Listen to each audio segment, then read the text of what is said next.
বছর শেষ হয়ে যাচ্ছে, আর দুটো মাত্র দিন। শীতের বিকেলে যেমন ঝপ করে সন্ধ্যা নামে, তেমন করে এই দিনগুলোও শেষ হয়ে যাবে।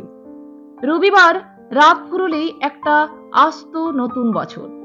মুখ ঘোরালে দেখি ভালো মন্দেই কেটেছে বছরটা।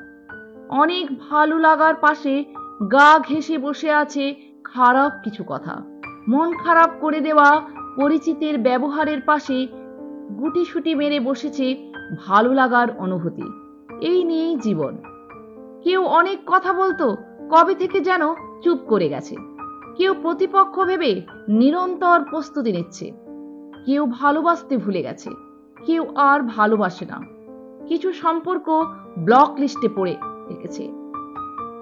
কিছু আবেগ দু হাতে ধুয়ে মুছে দিয়েছে কেউ। নিরন্তর ধাক্কা লেগেছে বিশ্বাসে, অবিশ্বাসের পাট নিয়ে চলেছি প্রতিনিয়ত আমরা। নতুন বছরের একটা ঘ্রাণ আছে, ভালো লাগার ঘ্রাণ। আবারও ভরসা করার স্বাদ হয়, মনে হয় বাকি স্বপ্ন পূরণ হবে। জানা নেই এমন বিপদ হবে, অহেতুক কষ্ট পাবো, আবার হয়তো হঠাৎ পাওয়া আনন্দে বিভোর হয়ে উঠব।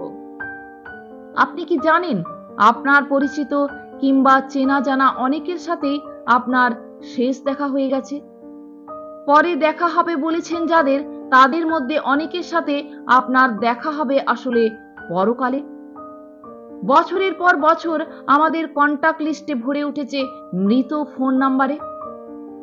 এক একটা বছর শেষ হচ্ছে আর এই বোঝা ভারী হয়ে উঠছে।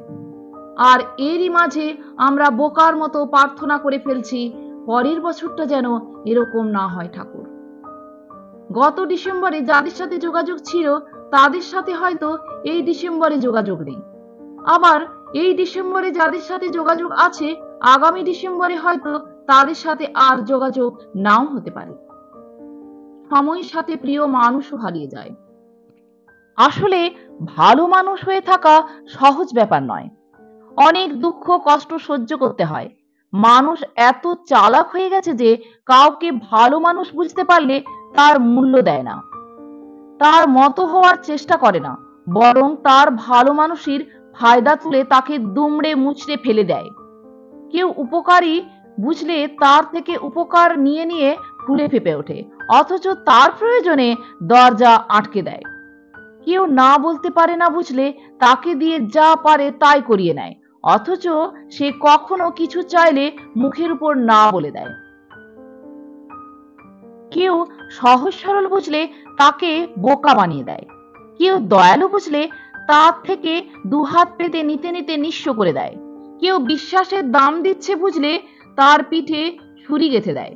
কেউ যত্ন করছে বুঝলে তার থেকে যত্ন নিয়ে তাকে অবহেলায় অবহেলায় ভরিয়ে দেয়। কেউ গুরুত্ব দিয়ে মাথায় তুলে রেখেছে বুঝলে তাকে লাথি মেরে মেরে ঘরের বাইরে বের করে দেয়। এই যুগে ভালো মানুষ হয়ে থাকা সহজ ব্যাপার নয়, খুব কঠিন একটা চয়েস। প্রতি মুহূর্তে রক্তাক্ত হতে হয়, দুঃখ পেতে হয়, চোখ মুছতে হয়। নতুন বছরে ভগবানের কাছে এতটুকুই চাওয়া, 2024 সালটা স্বপ্নের মতো না হোক, অন্তত ভালো কাটুক। জীবনে মানসিক শান্তি আসুক। প্রাপ্তির খাতায় যোগ হোক ভালো আর আনন্দময় কিছু সুন্দর অধ্যায় বছরের শেষে। তাই আগামীর জন্য সকলের ভালো থাকার জন্য প্রত্যাশা রাখি। ভালো থাকবেন সবাই। ধন্যবাদ।